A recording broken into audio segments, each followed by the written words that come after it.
Hi everyone, আসসালামু আলাইকুম সবাইকে। Welcome to my channel Fahmida's recipe. আরেকটি নতুন রেসিপিতে আপনাদের সবাইকে স্বাগতম জানাচ্ছি। আশা করি প্রতিটি রেসিপির মতো আজকের রেসিপিটিও আপনাদের ভালো লাগবে।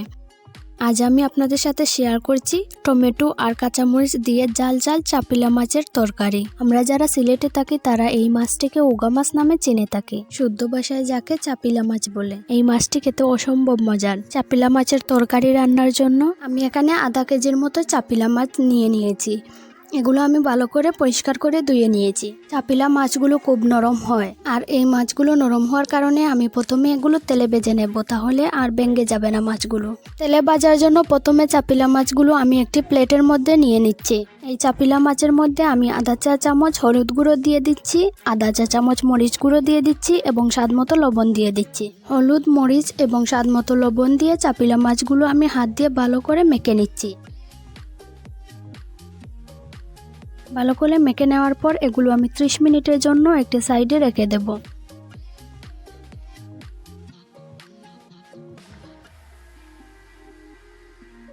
মাছগুলো আমার মাখানো হয়ে গেছে, এবার আমি 30 মিনিটের জন্য একটি সাইডে রেখে দিচ্ছি।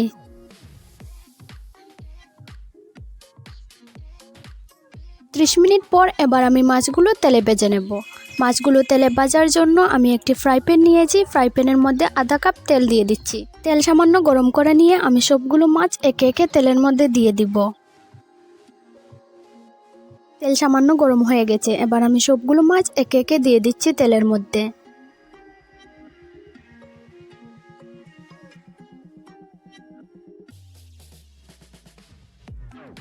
প্রথমে সবগুলো মাছ দিয়ে মাছগুলোর এক পাশ আমি ভালো করে তেলে ভেজে নিচ্ছি।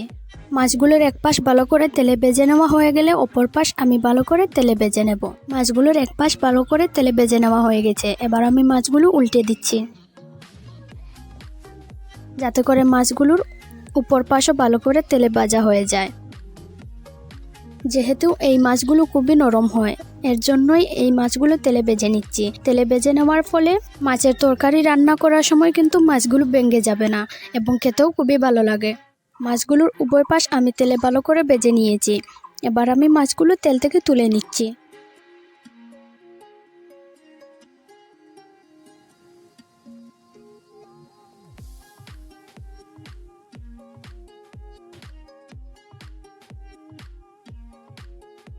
মাছগুলো আমার তেলে ভেজে নেওয়া হয়ে গেছে, এবার আমি একই তেলের মধ্যে মাছগুলো রান্না করে নিচ্ছি। এই তেলের মধ্যে আমি আধা কাপ পরিমাণ পেঁয়াজ কুচি দিয়ে দিচ্ছি, দিয়ে ভালো করে নেড়ে নিচ্ছি। এই তেলটুকু আমি অপচয় করছি না, যার জন্য এই তেলের মধ্যেই আমি তরকারিটা রান্না করে নিচ্ছি।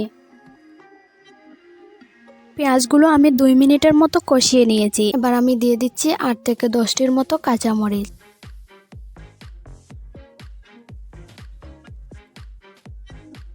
দিয়ে দিচ্ছি স্বাদ মতো লবণ। পেঁয়াজ আর কাঁচামরিচ দেওয়ার পরে এর মধ্যে আমি আধা চা চামচ হলুদ গুঁড়ো দিয়ে দিচ্ছি। দিয়ে দিচ্ছি আধা চা চামচ মরিচ গুঁড়ো, আর দিয়ে দিচ্ছি আধা চা চামচ ম্যাগি মশলা। বাজারে যে 5 টাকা করে প্যাকেট পাওয়া যায় সেই ম্যাগি মশলাটা আমি দিয়ে দিচ্ছি। যে কোনো সবজি বা তরকারিতে এই ম্যাগি মশলাটা দেওয়ার ফলে তরকারির স্বাদটা অনেক গুণ বেড়ে যায়, আপনারাও চাইলে দিতে পারেন। সবগুলো উপকরণ দিয়ে আমি 5 মিনিটের মতো মশলাটা কষিয়ে নিচ্ছি। 5 মিনিট পর আমি এর মধ্যে দিয়ে দিচ্ছি 2টো পাকা টমেটো। টমেটোগুলো আমি 4 টুকরো করে কেটে রেখেছিলাম, এগুলো আমি দিয়ে দিয়েছি। এবার আমি দিয়ে দিচ্ছি আগে থেকে ভেজে রাখা মাছগুলো, দিয়ে আমি 5 থেকে 7 মিনিটের মতো কষিয়ে নিচ্ছি।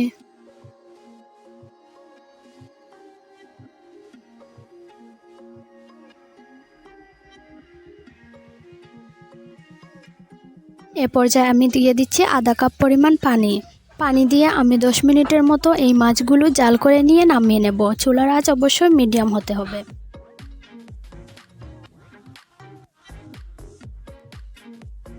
তরকারিগুলো নামিয়ে নেবার আগে আমি এর মধ্যে দিয়ে দিচ্ছি 4 থেকে 5 টেবিল চামচের মতো ধনেপাতা কুচি। বেশ হয়ে গেল আমাদের চাপিলা মাছের তরকারি। খুব সহজেই আপনারা এই রেসিপিটি বাসায় বানিয়ে নিতে পারবেন। আশা করি আজকের রেসিপিটি আপনাদের কাছে ভালো লেগেছে। টমেটো আর কাঁচামরিচ দিয়ে জাল জাল চাপিলা মাছের তরকারি খেতে অসম্ভব মজার। মাশাআল্লাহ, অনেক মজার হয়েছিল এই তরকারিটি। আমার চ্যানেলের ভিডিওগুলি যদি আপনাদের ভালো লেগে থাকে এবং আরও নতুন নতুন রেসিপি পেতে আমার চ্যানেলটি অবশ্যই সাবস্ক্রাইব করে দিবেন এবং পাশে থাকা বেল আইকনটি বাজিয়ে দেবেন। আজকের এই রেসিপিটি যদি আপনাদের কাছে ভালো লাগে অবশ্যই ভিডিওটিতে একটি লাইক করে দিবেন এবং কমেন্ট করে জানাতে পারেন আপনাদের মতামত। দেখা হবে নেক্সট কোনো রেসিপির ভিডিও নিয়ে। ততক্ষণ পর্যন্ত সবাই ভালো থাকুন, সুস্থ থাকুন। আল্লাহ হাফেজ। আর আমার জন্য অবশ্যই সবাই দোয়া রাখবেন।